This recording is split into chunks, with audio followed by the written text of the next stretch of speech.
Okay, I actually don't recall how far did we get yesterday? We get through any of this? Yeah. We got through some of this. You just stopped. You stopped, yeah. You stopped.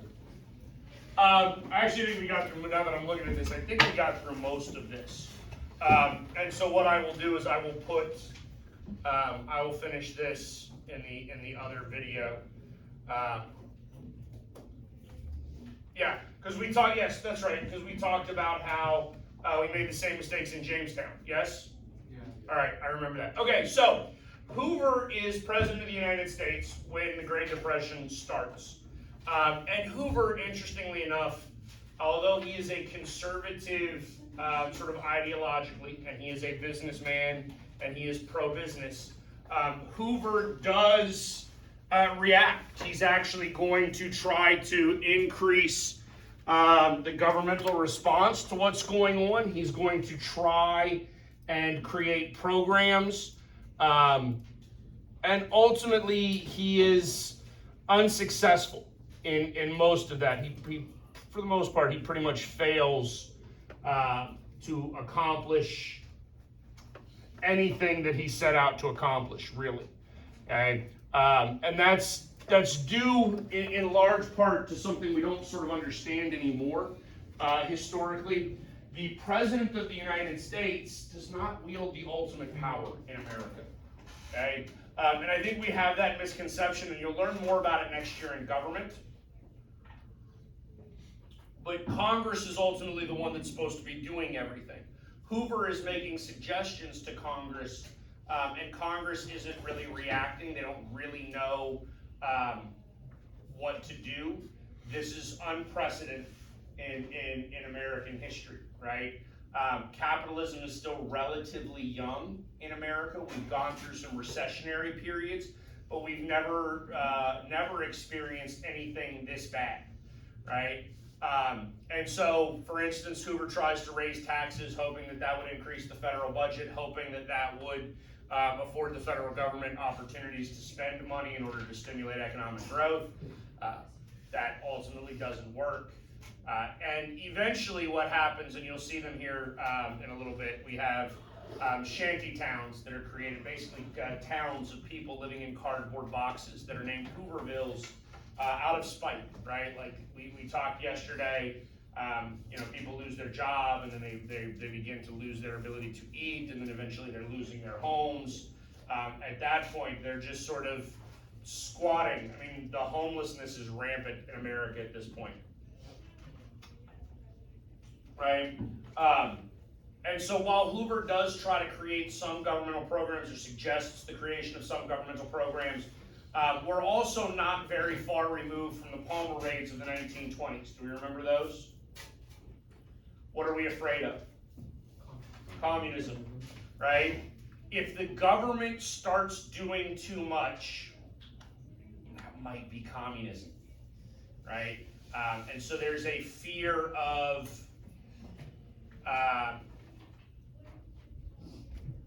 governmental overreach. We'll call it that, right? That. Actually, we'll use a better word. Do we know what the real word for governmental overreach is? Or you know what the scary word? Let's not say the real word. Tyranny. Tyranny is the scary word for governmental overreach, right? That's sort of what we're passing, right? So again, Hoover's going to go through Congress to try to get some of this stuff done. Democrats, in what's called the midterm election, right? Have we used that term yet? Do we know what a midterm election is? Yeah, so the president's elected every 4 years, right? But every 2 years we re-elect Congress. Okay, so Hoover's elected in 28. In 30 we have a congressional election. That is by definition the midterm election. Okay, so that's the midterm election, and then Democrats are going to use Hoover's failures to basically dominate Congress beginning in 1930. And we're actually going to enter into a prolonged period of Democratic dominance in American politics. All right. So Hoover does create the Reconstruction Finance Corporation. It's providing emergency loans. Hoover suggests that they get past the Emergency Relief Act, which again is taking and providing loans. All right, now I do need you to understand these are loans with the intention of being paid back. All right, that's a little bit different than a grant, which again you'll learn in more detail next year. But grants is basically just free money to state governments, right? But I also want you to understand that when you're looking at this, like this is giving loans like the Emergency Relief Act, it's going to states. Okay? It's not the national government that is doing stuff. Again, we're still operating in a sense here where the government, the national government does less. The state government does more, and Congress is in control. Okay? All of that should strike you as very bizarre today because none of those things hold true today. Congress is not in charge. The President of the United States is, right? And things aren't done at a state level. They're now done at a national level. Okay? And ultimately, the Great Depression becomes the catalyst for all of this. All right, so we get to the election in 1932. Right? And Hoover loses. It's not close, right? FDR is going to win the election and usher in a period of Democratic dominance. He had been a vice presidential candidate prior to his diagnosis with polio, right? So FDR was died. He acquired. I don't know what the right word is. Obtained polio. He got polio, right? You don't know what polio is? It's a terrible, terrible, terrible disease that we've gotten rid of via vaccines, right? Polio does not really exist in the world anymore. I mean, it's making a comeback because of crazy people, right? Yeah, there's like people that won't take the polio vaccine, right? Like FDR is crippled, he never walks again after his after his bout with polio. That's how bad polio is. Polio killed tons of people. Right? But interestingly enough, FDR is actually a successful president. And we'll talk about some of the things that he does because some of it's just sort of fascinating in terms of trying to hide his disability or minimize his disability or things like that, right? So Roosevelt had been elected to the New York State Senate in 1910. He is actually the cousin of Teddy, right? So Teddy Roosevelt and Franklin Roosevelt are related, right? Roosevelt ultimately becomes governor of New York, even after having contracted, there's the right word, contracted polio. He contracted polio in 21. He had been the vice presidential candidate for, was it Smith in 1920? I forget. But he was the VP candidate in 1920. So FDR takes over, and FDR is going to begin work immediately. In fact, from a governmental standpoint, we now have a term, right, that is directly related to FDR called the honeymoon period, right? Y'all know what a honeymoon is, yes? It's like that first period right after you get married when you're actually still happy, right? It lasts about 100 days. Actually, in government, it like for history, right? This honeymoon period that we're talking about, we actually call it the 100 days. Okay? Presidents of the United States are more successful in their first 100 days in office than they are in the next 1,200 days or whatever they have left. You understand that? Okay? FDR specifically is going to tackle, he's going to get more accomplished in his first 100 days than any other president in American history up to this point. And I believe, I would have to go back and look it up, I think he is still number 2 in terms of the amount of stuff accomplished or done during the first 100 days of FDR's presidency. Right, so Roosevelt is going to coin this term, the New Deal, right? Just so you understand, presidents love, like people love to have slogans and campaign ads and what it is that they're going to do. That shouldn't surprise you, because if you look at Donald Trump today, like, what was he going to do? No, make America great. That's the general idea. No. That would be like one tiny little aspect of what he's doing, right? But the New Deal is a series of programs. It's not just build a wall, right? Like, build a wall is one of Donald Trump's ideas, right? But Donald Trump wants to engage in a wide variety of things to, quote unquote, make America great again. Okay? So the New Deal is a series of programs, right, aimed at tackling the Great Depression. And so the first New Deal is a three-pronged attack, because there's like three different things that we have to do, right? Number one, we have to control the banking crisis. Okay? The banking crisis might be the most important thing that needs to happen, because the banking crisis is a direct result. Thank you.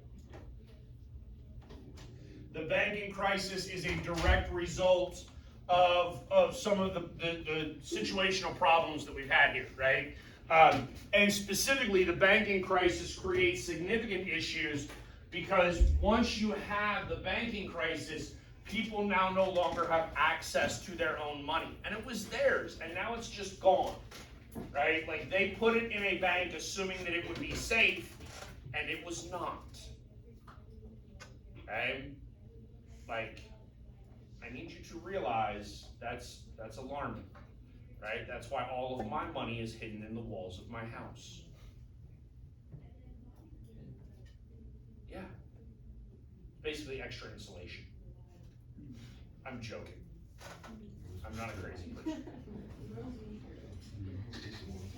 It's buried in my backyard. No. But people do that, just so you know, like, people absolutely do this. Banks. So that's first. He's got to figure out the banking issue, right? We'll talk about that. Number two, right? We have to figure out how to normalize sort of relationships between management and union, right? That concept that we talked about as soon as we created capitalism, right? There's a conflict that is constantly ongoing between capital and labor. Yes? Right? Capital wants to generate wealth. Labor needs to be paid for their labor, right? And they don't want to get left behind and work to where they are staying in poverty and somebody else is getting rich. Right? And then finally, we need to raise commodity prices, specifically like farming stuffs. Right? So the first thing that we're going to do, we create the Emergency Banking Relief Act. We're going to have a banking holiday. Right? It's actually what we call it, the banking holiday. We know what a holiday is, yes? Right? It's where you stop working. We just basically tell banks, go home. Go home, stop working, don't do anything. Right? Don't open, don't touch anybody's money, don't do anything. Right? That's done first and foremost in order to ensure that the government can begin to get a handle on the situation, and it's aimed at trying to stop things before they get worse. All right? And then we're going to create Glass-Steagall. And Glass-Steagall is a piece of legislation, arguably the most important piece of legislation that has ever passed in the United States. Okay? As far as like individual laws go. Okay? It is up there with like the Civil Rights Act of 1965. Okay? That's how wildly important the Glass-Steagall legislation is.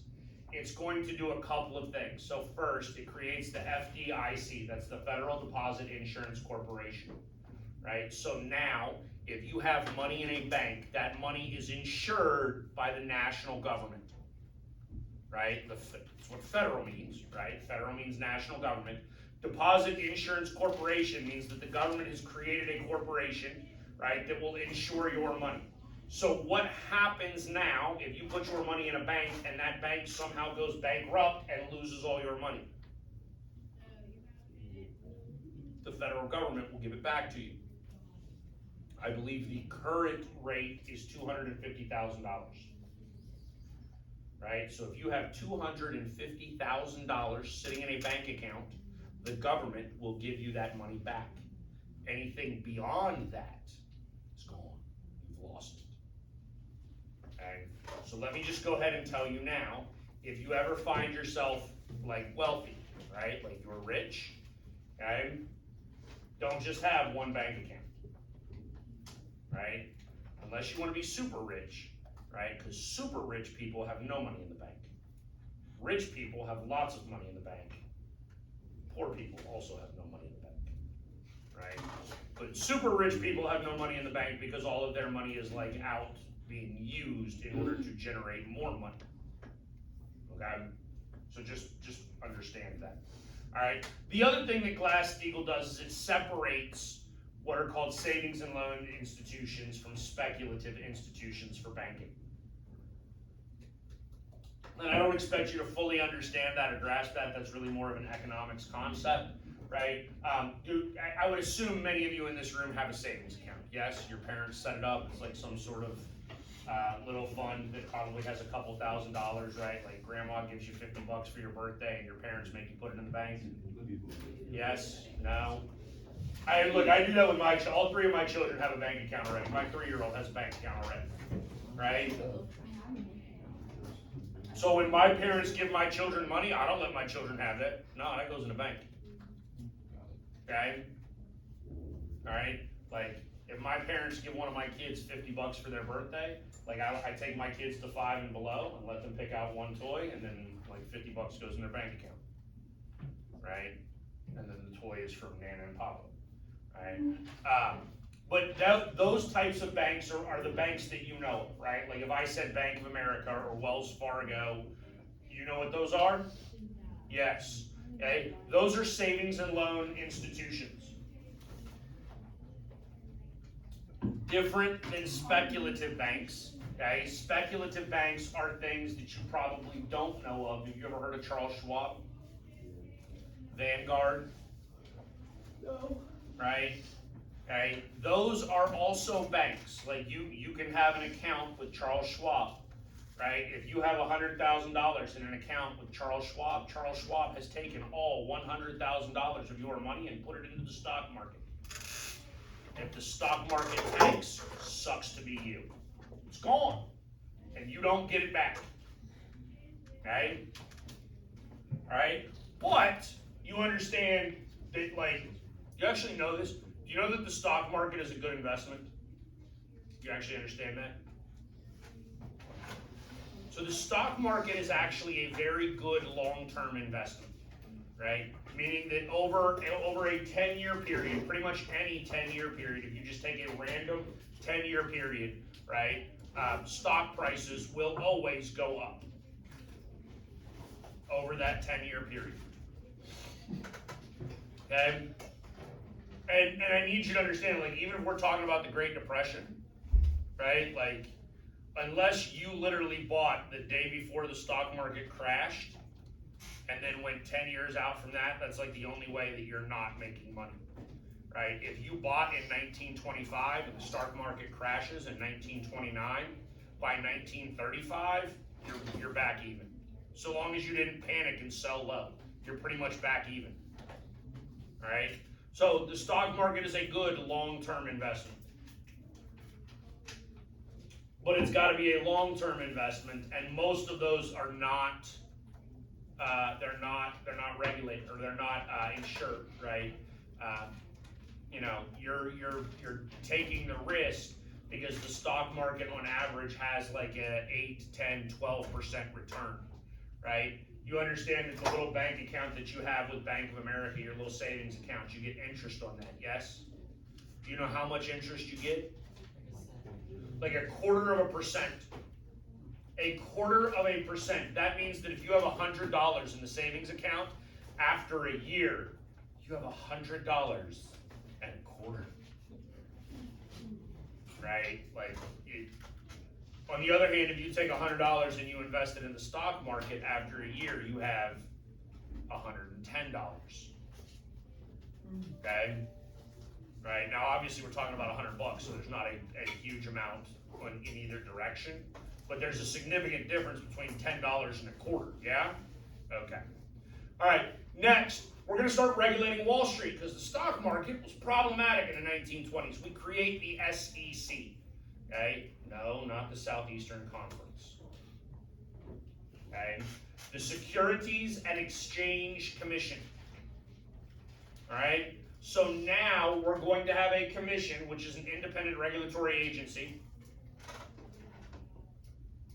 that is going to oversee all stock market transactions. Right, it's actually going to start overseeing financial transactions, sort of in general. Okay, so that way you have people that are playing all by the same rules. Yes? Y'all know who Martha Stewart is? Yeah. Snoop Dogg's friend? She likes to do something. Yeah, she engaged in insider trading, right? And she went to white collar prison, right? Which means that she went to like a prison that had a tennis court and spent like a year there, right? Which I find comical because she's like now really, really good friends with Snoop, who murdered somebody in the 90s, and Martha Stewart has done more time than he has. Yeah, he didn't go to prison for murdering nobody. He got off on a technicality, right? Which, I don't know, that was before he was like famous, so maybe we all benefited from that, I don't know. Now that dude smokes a lot of pot, so he's way chill, which is good, right? Alright, but so the SEC is going to begin regulating all of that in order to ensure that everything is occurring fairly, right? That ensures that no one individual has an unfair advantage over others, right? Now, is that actually true in America still today? Shake your head no. No. No. Right? It's true for all of us. It is not, however, true for people in government. Okay? Congressmen get away with a whole lot more than what you could. Right? That's why people like Nancy Pelosi, who makes $174,000 a year, is worth like $100 million. Okay? Right? The Economy Act, right? We're gonna drastically shift the federal budget, and at some point in time, we really got to talk about this because we begin to operate under a theory called Keynesian economic theory, which is relatively significant to understand. Right? Again, there's a fair amount of economics that comes into all of this because it is the Depression, but this is, just so you understand, and I might have shown you this before. This is the business cycle, yes? You've seen this? Right? So this is how it works in America, period. Right? So like this would be 1929, right? And then this would be like 1930, let's say 8, right? Like that's the absolute bottom, right? And then this would be like let's say 78, because that was actually really good, right? And then, I don't know, this would be like 2001, and this would be actually, we ended up with that, because that's like 2006, and then that's like 2012, and then that's 2019, and we've sped this up now because, well, in part because in the 90s we got rid of Glass-Steagall in our infinite wisdom, right? We literally had a piece of legislation that had worked for 80 years, and then we went, oh, we don't need that anymore. We're good. We fixed it. We can get rid of that. We don't need it. Okay. All right. But we enter into a period where we're going to operate under Keynesian economic theory, right? So in an expansionary period, the government can basically do two things. It can tax and it can spend. Yes? Right? If the economy is doing well, what should the government do with taxes? Spend it. You can only raise taxes or lower taxes. What ought you do? We're going to raise taxes. Right? What should you do with spending?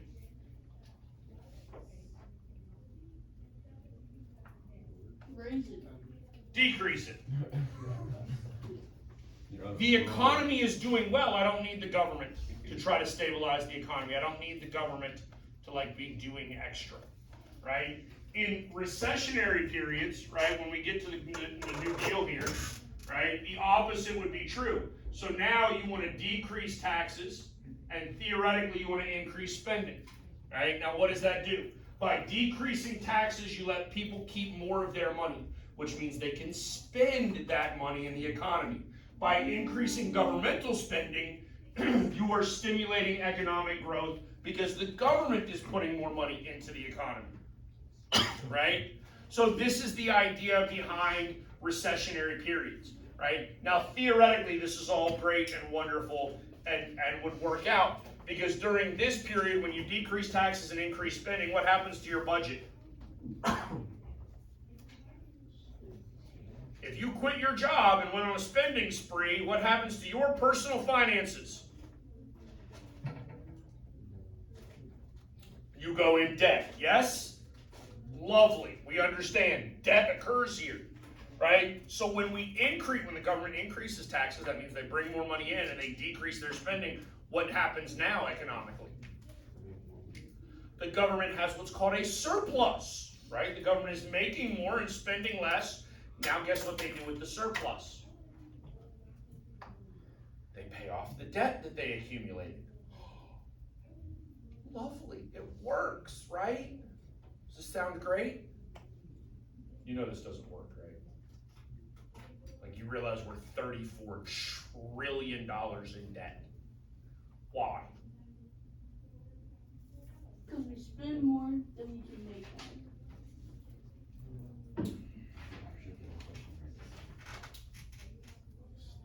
Does this ever happen? No. No. Y'all understand you're 16, 17 years old maybe, right? You're not too far away from being able to vote, right? If I was running for president of the United States and I said that I was going to increase your taxes, I'm going to take more of your money. You're going to go to work and you're going to work hard for your money. Then I'm going to take it from you. Are you going to vote for me? Hell no. No. No one in their right mind would vote for me. No. So while you're supposed to do this, you can't. Okay? Because the American population is not going to vote for you. All right? But we're going to begin to do this under the New Deal. Right? The idea here is we're going to try to increase governmental spending. Right? We're going to try to increase a whole bunch of governmental programs that are going to put money into the economy.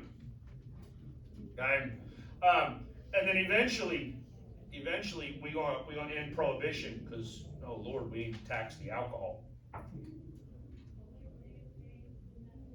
All right. So now, how are we actually going to stimulate this economic growth? I'm gonna be honest with you. FDR at least has a legitimate plan, so much better than what like Nancy Pelosi did a couple of years ago. Right? You understand in 2019, like we shut down our economy. Right? We literally like murdered our own economy. Okay? And then the US government just wrote you a check and went, here, be happy. Right? What did you get for that check? Or what did you give up for that check? And the answer is sort of nothing. Right? During the New Deal, we're going to engage in similar processes, but instead of just giving people a check, we're going to put them to work doing a whole bunch of things that theoretically are the responsibility of the government anyways, and are therefore actually a really good idea, such as the Civilian Works Administration, right? All of a sudden we have a crap ton of people out of work, yes? Would it make sense for me to put them to work fixing roads? Have you driven around the roads in Houston? Horrible. Oh my God, they're atrocious, right? If I've got millions of people out of work, right, why not put them to work filling all the potholes in Houston? Right? It would give them something to do. It would allow me to pay them for their labor, which they would then turn around and spend that money on groceries and things like that. That stimulates economic growth and it provides something useful to us. Right? It is government's job to fix infrastructure. Right?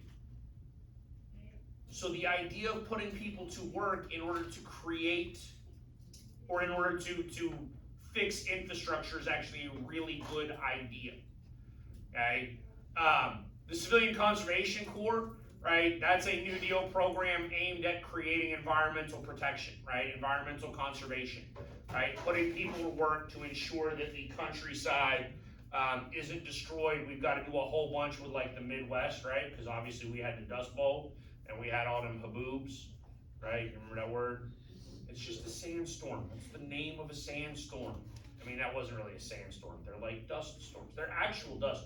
You know, they cut open like cattle after those, and like all four of this cattle's stomachs were just like full of dirt. Y'all know cattle have 4 stomachs? Right?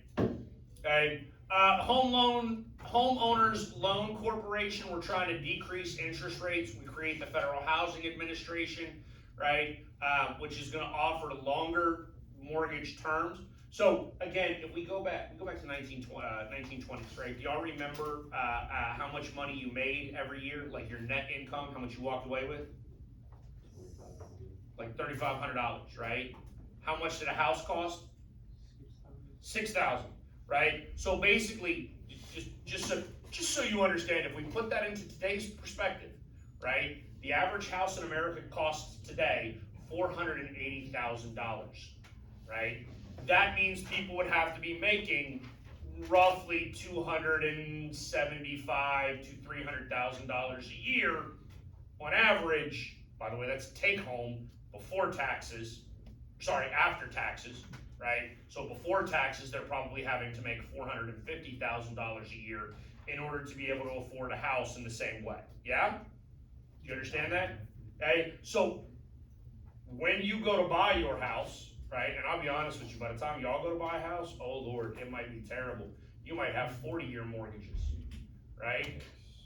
Like it might take 40 years to pay off your house. Okay? It used to be that the industry standard was 20 years, right? Now it's 30 years because you're not gonna pay off a house in 20 years. You don't make that much and houses are too daggone expensive, right? So now you gotta pay back your house for 30 years, okay? We weren't even doing like 10-year mortgages back in the 1920s would have been long, right? That probably would have been about average. Right, but if the longer, y'all understand that the longer you get to pay back your loan, the less your payment is, yes? I mean, the more your payment is, really, but the less your payment is, right? Because if you have let's just say you buy a $300,000 house with a 30-year loan, right? After 30 years, you will have paid about $450,000 for that $300,000 house, right? Because you'll pay about $150,000 in interest. If we took that same $300,000 house and instead of a 30-year interest, it was a 40-year mortgage rate, right? You're paying it off for 40 years. Instead of paying $450,000 over 40 years or 30 years, right? Now you're paying, $525,000 over 40 years. Okay? What you pay per month is lower, but what you pay over the course of your lifetime is higher. All right? So just understand that as far as interest rates go. Okay, the National Industrial Recovery Act is public work projects funded by the government. The Public Works Administration funded by the government. TVA needs to be up in here somewhere.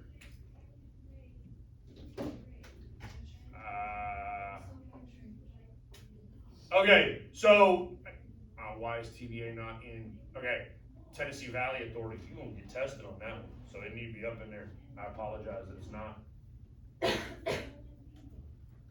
Right, Tennessee Valley. Y'all know where Tennessee is? Yes. Right, like this is Tennessee. Y'all know anything about the country around here? Like geographically? Right. So this is the Appalachian Mountains, like eastern Tennessee, western North Carolina. That's the Appalachian Mountains.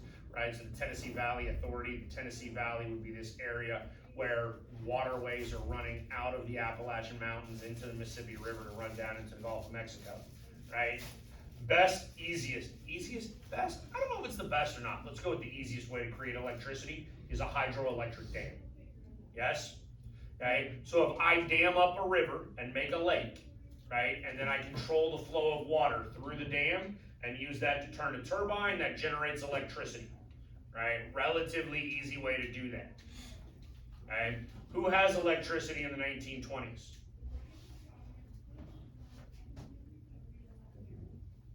Certainly not everybody.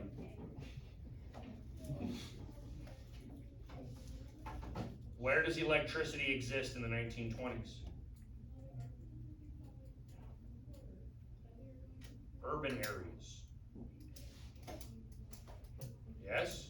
We've created real cities at this point, right? We had industrialization, right? As a result of capitalism, that created urbanization. We now have real cities. Those cities are electrified, right? Meaning even if you live in like poor housing in New York City, the odds of you having an electric light bulb in that house are actually fairly decent, okay? If you live where I come from, right? I come from a place called Poe, West Virginia, right? You think we had electricity in the 1920s? Man, I don't think we had electricity until like the 1960s, right? I don't know if my mom is messing with me or not, but like my mama talks about like having to use the outhouse. Like when my mama was born, they didn't even have indoor plumbing. I don't know if she's messing with me or not. Yeah. Why would anyone care about that?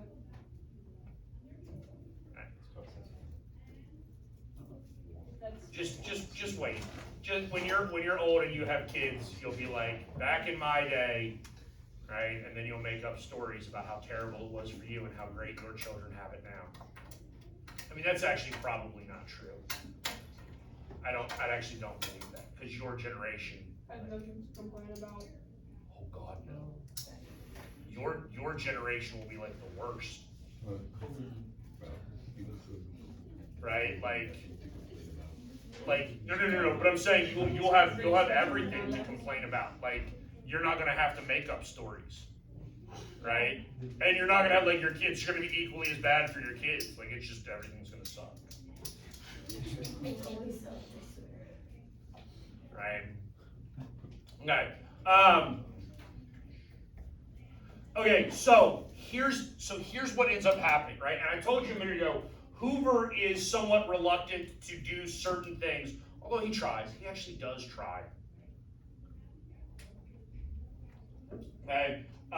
Actually, interestingly enough, certain things that FDR accomplishes and does were actually originally proposed by Hoover, right? Yet somehow we say Hoover was terrible and FDR was great. Okay. But there's still a significant amount of backlash to a lot of the things that FDR tries to undertake and tries to accomplish. Some of that backlash is a direct result of people believing that this is sort of communism, or at the very least socialism, which it is. I mean, make no mistake, it is. Just so you understand, and I don't know that we'll get into this in enough detail even next year in government, you understand that we're not truly a capitalistic democracy, right? Like you understand that. Okay, like we have Medicare and Medicaid. Those are governmental insurance programs. That's socialism by definition. Okay, anything that is a social safety net, any assistance provided by the government is by definition socialism. Okay, socialism in and of itself, in like limited quantities, would not necessarily be a bad thing, but we're still terrified of socialism and communism at that point, right? So what you ultimately end up having is you have some unequal distribution in terms of like who bears the brunt of this, right? Because there are actually still rich people in the 1930s. Like there are people who still have their ridiculously nice house, right? And they have stuff, okay? They're struggling the same as everybody else, but they didn't lose all of their sort of generational wealth, right? And do we understand what that term means? Right? Generational wealth is the kind of wealth that you're able to leave to your children, right? Like my children have no generational wealth, right? Like I won't leave my kids anything because I'm poor, okay? You will probably also not leave your children anything because it's just not looking great economically. That might not be true. I have no idea. I don't have a crystal ball. I can't see the future, okay? But the rich people, like they owned their homes, right? So long as they weren't too overextended in terms of credit, they would have been able to maintain some of that generational wealth, okay? But if they still do have some sort of wealth, some sort of income, some sort of economic prosperity, right? That becomes problematic because now we have to tax those people and we're gonna tax them at a higher rate. right? In fact, just so you understand, and I don't even know how much time we'll have to talk about this as we move forward. You know what the highest tax rate in America is today? Yeah, it's like 20%. Oh God, no, it's way more than that. 50. Oh, it's not that high. No. It's like the mid-30s, right? But I mean, mid-30s is way higher than 20%, No. right? Just so you understand, there are periods of time in American history where our highest tax rate is like 70%. You understand that? Like, you make $1, Uncle Sam gets 70 cents, you get to keep 30. Okay? Right? And that specifically happens to the rich. Now, we'll talk about it eventually at some point, just so you understand, if you're rich, you don't pay 70% on all of your money, you only pay 70% on some of your money. Okay? So there's a lot of conservative criticism for what he's doing. There should be some racial criticism to what FDR is doing, because FDR really only cares about white dudes, right? In fact, the majority of our programs really are only applicable to sort of white folks, right? Those programs are aimed at white people and white opportunities, especially amongst the men, right? I think we talked yesterday at least a little bit about women, right? Like, women were not in some states, married women weren't allowed to work, yes? And minorities have it sort of equally as bad, right? So now what happens is the pushback is beginning to become a little bit stronger, but FDR is going to sort of double down. He had his first New Deal, he's going to create a second New Deal, right? And a second New Deal is aimed at trying to build upon what happened in the first. The second New Deal is really 1935, 1936, okay? New infrastructure projects, more banking reform, right? Higher taxes, and then the big proposal in the second New Deal is called the Social Security Administration. That is something that still exists today. And I want you to understand, the fact that it exists today is kind of actually an accomplishment, because some of the programs that FDR creates during the New Deal are actually like killed by the Supreme Court. The Supreme Court declares that a number of these provisions, these actions, are actually deemed to be unconstitutional, and so the government has to stop those behaviors, right? So the fact that the Social Security Administration is not killed and still exists today is significant and relevant. All right. So the second New Deal is aimed at furthering some of the progression of the first New Deal, but also trying to tackle some of the things that don't go through in the first New Deal because of some sort of opposition. Right? And it's actually during the second New Deal that FDR is even going to go so far as to suggest that he needs to put 6 more justices on the United States Supreme Court to raise the Supreme Court from 9 justices to 15. That way he can appoint a whole bunch of people that are sympathetic to his views, right, in order to get the votes that he needs to maintain that these behaviors are acceptable. Okay? Which will ultimately be FDR's real undoing, because you cannot mess with structure like that. Okay? Do you actually understand the logical progression of that? Do you understand what happens if the President of the United States just appoints 6 new justices?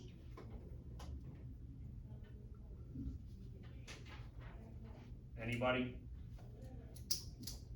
We go from 9 to 15, right? How many do you now need to win a vote? 8, right? You used to only need 5, now you need 8 to win a vote. Okay? But if FDR appoints 6 new justices, what does the next guy do? He's going to appoint even more. Right? People that are sympathetic to his way of thinking. And now the Supreme Court might have 21 people on it. Now it takes 11 to win, yes? Okay, here's where this gets really detrimental. Let's just say, for the sake of argument, we end up with 101 justices on the Supreme Court. It now takes how many in order to win a vote? 51, yes? 51, right? And I need you to understand that if you've got that many, it's 51 to 50, right? you're gonna have all kinds of legal minds that are flipping constantly between issues, okay? And there's not going to be any standard as to what is and is not constitutionally correct.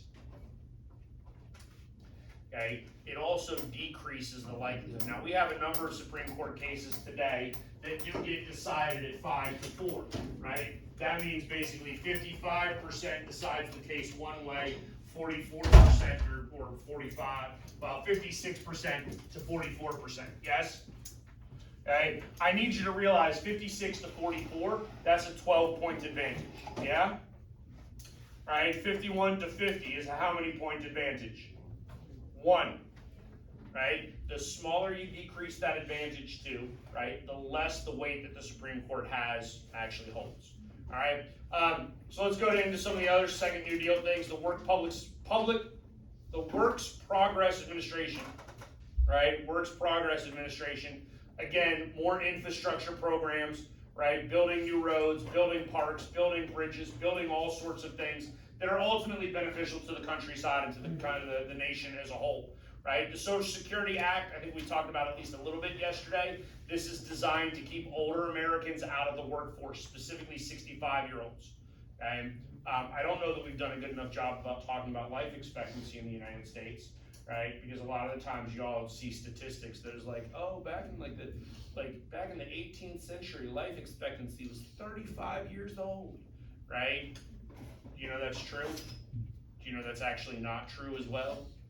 Like, I need you to realize numbers can sometimes lie to you, right? The reason that life expectancy was so low a long time ago is because babies died regularly, right? And if a 3-month-old baby dies, right, and a 70-year-old dude dies, what's the average life expectancy? 35, right?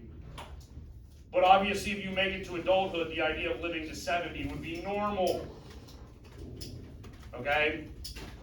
So, understand that. So, we're going to get old people out of the workforce, right? Okay? Already talked about the court packing plan. And then, this is it, right? World War II is what ends the Depression.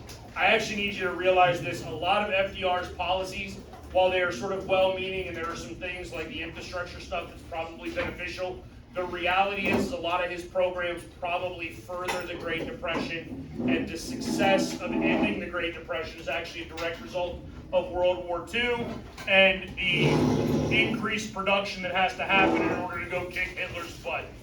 All right? Lovely. Thank you.